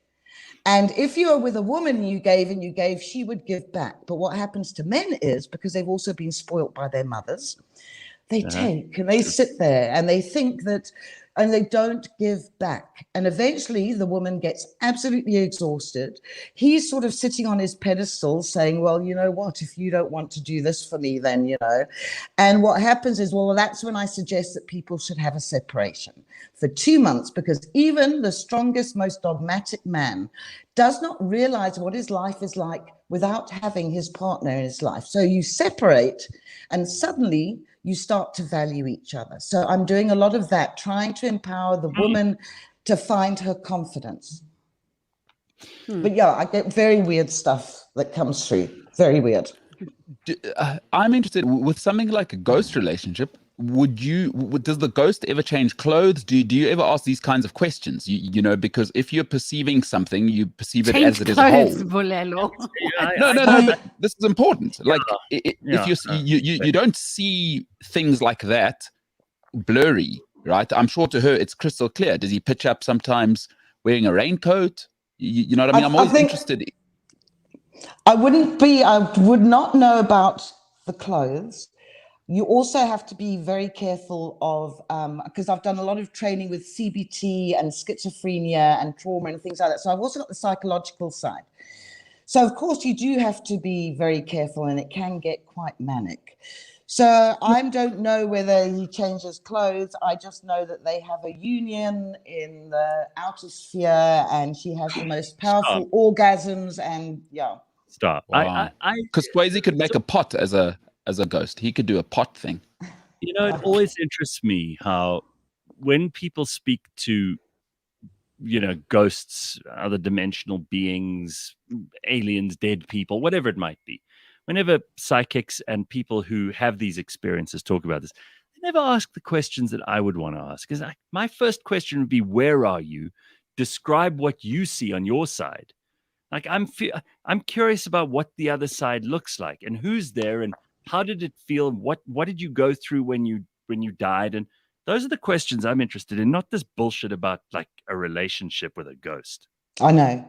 I mean, There was a young girl that I was very close to who committed suicide after her mother died.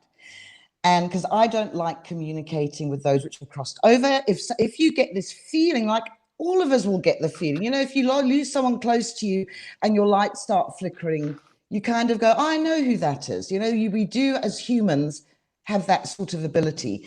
And all I could see was how beautiful and exquisite it was on the other side. But I have to say, while you're bringing this up, the only thing I had during the whole COVID thing was because, we don't know who's going to cross over. That's a big thing with COVID. We all had to face our mortality. We did. We knew it was mostly people with comorbidity. So the fat yes. people, very but old. Also, there's also been, there's W ring finger. We knew they'd have problems. There are also just people which had nothing wrong with them and they've died. Yeah, but there were a few of those, sure. It's almost as though certain souls had to leave now. And they are going on to wherever it is that they're going to go on to, because this is my journey at the moment, trying to figure out exactly what it is you just said. Like, where does it go? What is it? Because no one asks the simple questions like, what age are you in the other, heaven, hell, the next world, the next dimension, whatever the hell it might be. I mean, I can't describe it because I haven't been there yet. But if there is something else and people are able to communicate through whatever the border is, the barrier is between us and that, how old are you? Do you stay that age? These are the questions I'm interested in. I'm not interested in whether or not, the tingle in your toe was your dead great-granddaughter tickling your foot from another dimension. What's wrong with people that they focus on this dumb stuff when you could ask really interesting questions? Like, what do you guys use to power things? A fusion reactor? What do you got going on there? Do you still get hay fever? Like the ghosts or other? Do you look prettier? Do you look uglier? If you got married twice in a lifetime, are you with the first wife on that side or with the second wife? Are there fights? Like, how did that? That's the shit I'm interested in. Like, I wouldn't talk to a ghost about boring nonsense like relationships. Well, exactly.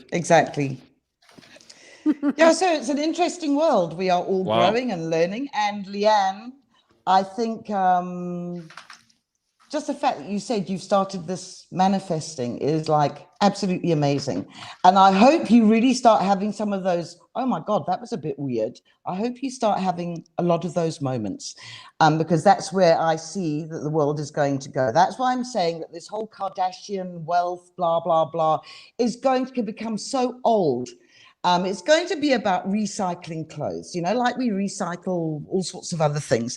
And just this sickness with wealth, I've just got a feeling that those people which are greedy and are gluttonous are just going to be exposed. And we're moving from one old type of reality to a new reality with a lot more soul. All right, I like that. So, Star, nice to see you again and have a happy weekend. And you too. Thank you for coming to join us. I'm sure that there are people who will be fascinated with some of this, and they're going to be those people who are cynical, going to say, "Oh, of course, talking nonsense." It's fine. Listen, Leigh-Ann, if any of this happens for you, this is amazing, right? And I can see you smiling about it. And let's see what happens. And Bulelo, if we find that girlfriend for you, oh yes, and then Gareth, I'm open to it. Gareth, I just want to say as well, our connection with animals, which I'm sure you understand, right? This connection that we've got with animals is so real. And I think that's going to start getting stronger as well. I mean, as they say, people are choosing pets over children now, it's very important. So anyway, thank you for having me. Sure, and, lovely to see you. Thank you. And, all right, and we will talk to you again. And Star, of course, on Showmax's Maina Friona, and works around the globe on psychic websites and so on. There are obviously spiritual counseling things that she does, in intuitive stuff, psychic reading, all that info. Star Brown in Cape Town, Psychedelics by the Sea. Thank you so much. Thanks, guys. Bye. Very good. Cheers. Bye-bye. Well, there's stuff to look forward to, you two. Right? Awesome. Yeah. Let's get George Mienie on. I haven't seen George for a while. Hey, George, Happy New Year, George, because... Oh, my goodness, what a flex. Oh, my word. What do you got going on in the background? What is that, George? What is that? Oh my goodness, George! This is like that time he had a plane behind him. Remember the first time he launched? George, Oh get out of my the way. goodness! Let us see that car. Oh Get out of the way properly. my word! What is it? Wow, that's beautiful. We were just talking with Star Brown about how materialist and like people who have amazing stuff that's going to go out. I'm not ready to go there yet. George, what is that? That's amazing. That is the new BMW Electric iX SUV. Gee, looks fantastic. Sure. And if It you were is- a Hottentot, you'd call it the BMW.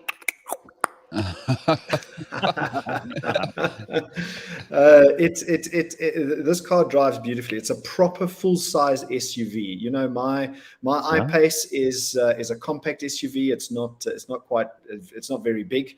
This thing is big. This thing feels like you're driving a big SUV. It's the first SUV of its size in South Africa. It drives beautifully. So, George, it's a hell of a way to start the year. Obviously, you guys have the most incredible insight into what people are buying, what people are selling, what's going on in the world of cars. Obviously, for the last couple of years, all anyone's talking about is these electric cars. Is South Africa making any progress on that front? Are we selling more of them?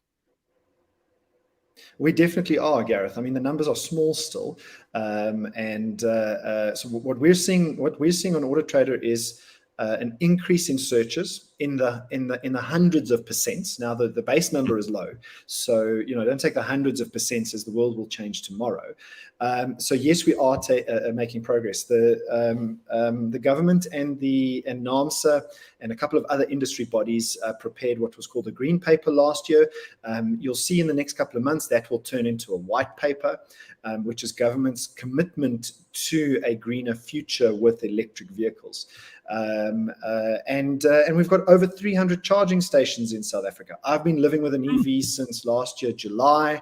It hasn't missed a beat. I haven't had range anxiety, any of that stuff. So I definitely think we're gonna get there. Sales are starting to climb. As a matter of fact, and I'll mention this one first. South Africa's cheapest electric car officially went on sale in December last month. What is it? Goes for 230,000 Rand, and it is called the Alexa City Bug. I'll post a link for you. Yeah, let me have a look at that. It's called the Alexa City Bug. Now, don't expect this to be, the BMW iX of the world. This is really trying to get electric vehicles into everybody's hands. Okay, well, let me show you a picture of it, and then we can all just discuss whether we like the look of this thing or not. I mean, obviously, some of these cars, well, it's not great, but then, as you say, what do you expect? You want the fanciest car in the world, you got to pay for it. Then, if you don't want something, extraordinarily fancy and expensive, then take one of these. There's nothing wrong with this. Looks like it's cute functional. car. Comes in different colors. It does have multiple vibes. Not really. No, I think that's very unfair, Leigh-Ann. You know how I feel about the Fiat Multipla. Let me just see if I can get a picture of this up there. Hang on. So while you're getting a picture up there, Gareth, it's powered by a 9 kilowatt-hour battery and a 4 kilowatt electric motor. Now, those are small elements which bring the cost of the car right down. It's got a range of 100 kilometers, but who does more than 50, 60 kilometers on your commute in a day? Yeah, that's true. So this is the cheapest electric car. How much is it again? 230,000 Rand. It's still quite expensive. It's pricey, but bear in mind that a lot of the taxes and import duties and all those things are causing the 230,000 Rand. Remember, we spoke about 25% import tax on an electric vehicle, and then there's taxes north of that as well. So this car could effectively be almost half its price once the white paper and the government starts to move in this direction. Okay. All right. Well, I mean, the government's got to really get their act together in terms of these taxes and these import duties. If they mean business with regard to electric vehicles, then they should start walking the talk instead of just saying it. Exactly. Did you see government in the Johannesburg? It was the first meeting of the year in the council.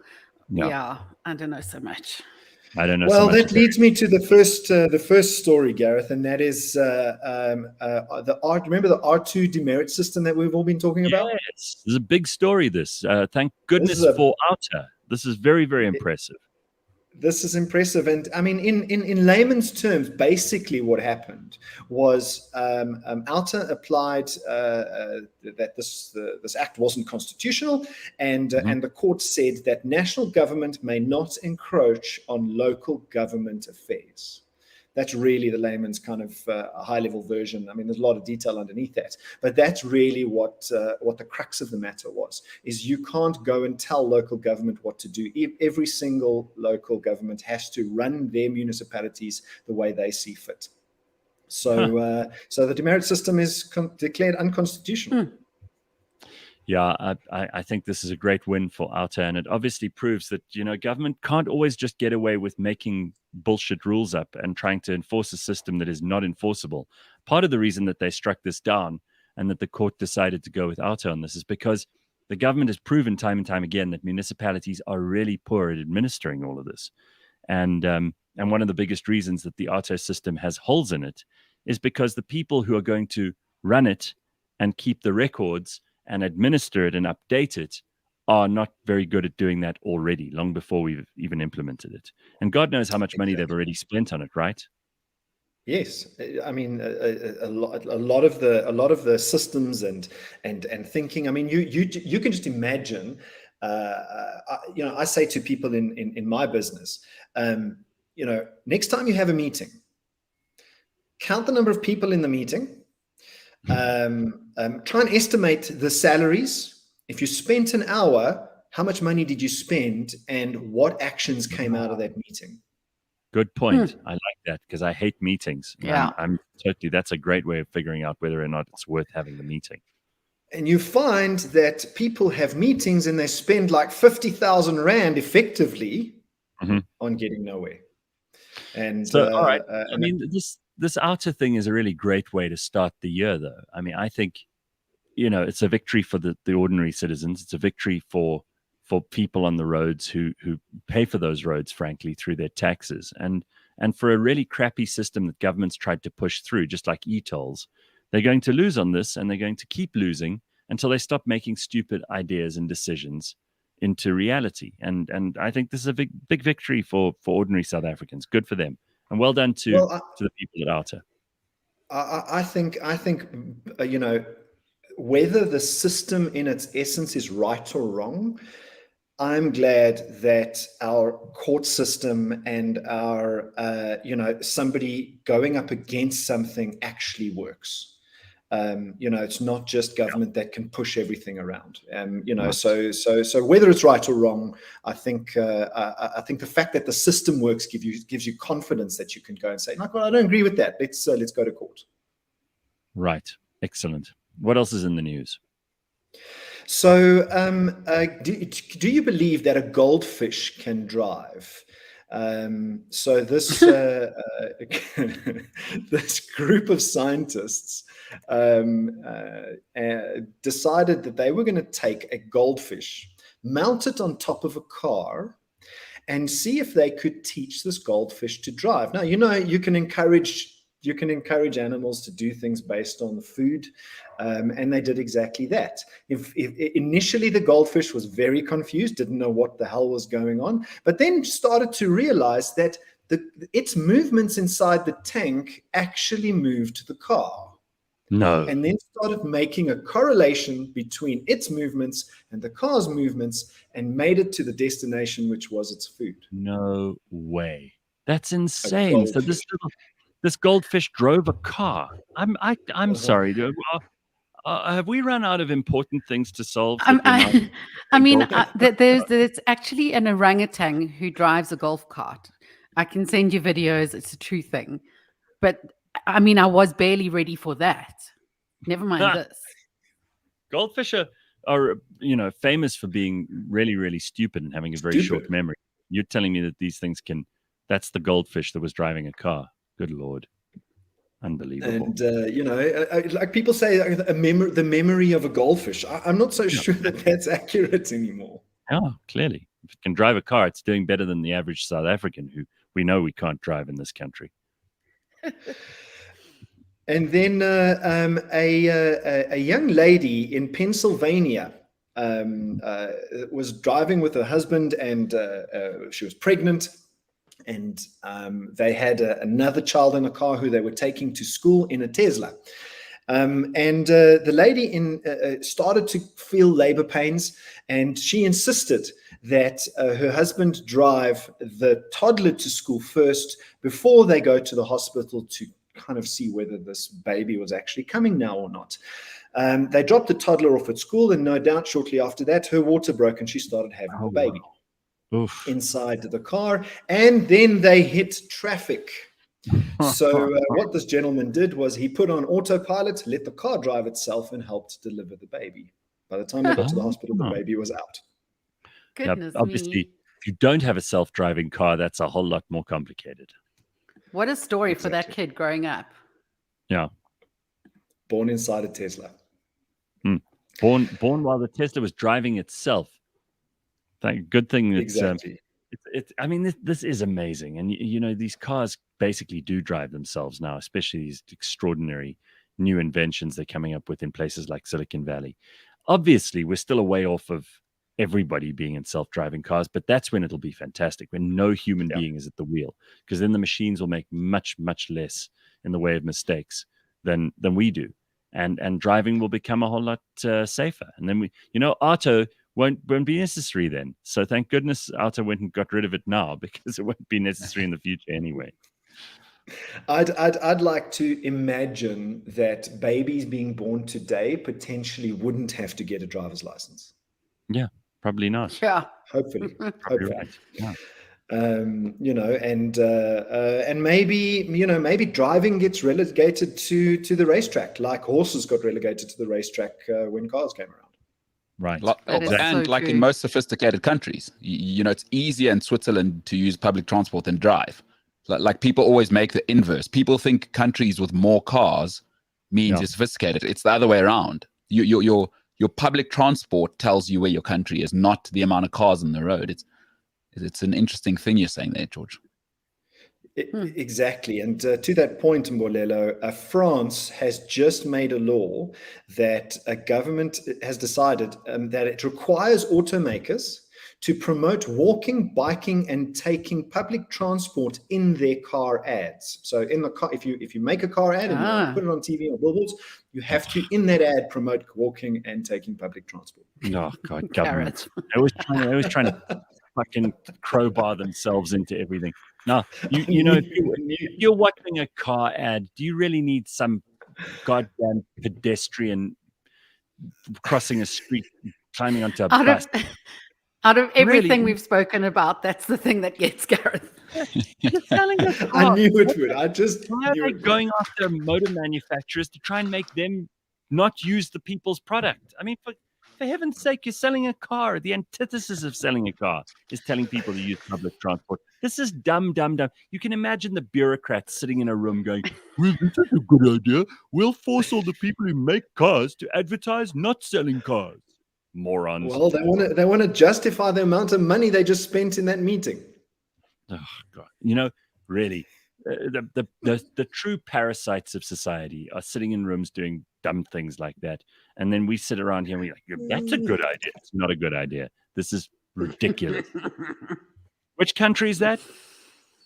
France. Oh, sacre bleu.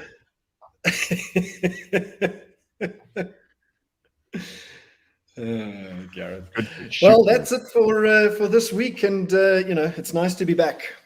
It's very nice to have you back, George. What's on the agenda for you for this year? You already fly planes, and you drive amazing cars, and you pretty much have tried out every kind of transport in the last couple of years. What's on your agenda? You've got solar power at home. You eat bowls of broccoli. You're teaching us about the 21st century in every move you make. Oh, I'm just trying to live as long as possible, Gareth, so I can see that self-driving world. But what's on the cards for this year? We have just launched a brand new product called Instant Offer. What's that? And we're busy rolling it out suburb for suburb. It started off at Randburg and Sandton, and then we extended it to some suburbs around, including Pretoria. In the next couple of days, we're going to extend it to the entire Gauteng. And our theory is that for all the people that are visiting Auto Trader, which is approximately 10 million visits a month, buying a car, surely they have one to sell.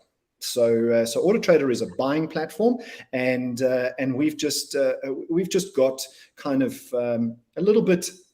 I don't want to use the word irritated, but we think that selling a car in South Africa is still too difficult. So buying a car, we've tried to make that as easy as possible. Now we're going to focus on selling your car. So if you've got a car to sell, we've got a platform called Instant Offer where Auto Trader will come out, we'll help value the car, we'll help make sure that you don't get done in, we'll make sure you get the best service and the best experience and the best price possible.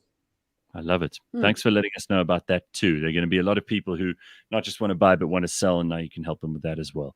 So there we go, Auto Trader. And don't forget that the Auto Central show is on, the Auto Trader show is on Mondays, and you can catch that here on cliffcentral.com or download it as a podcast whenever you like. George, it's always good to see you. Thank you so much.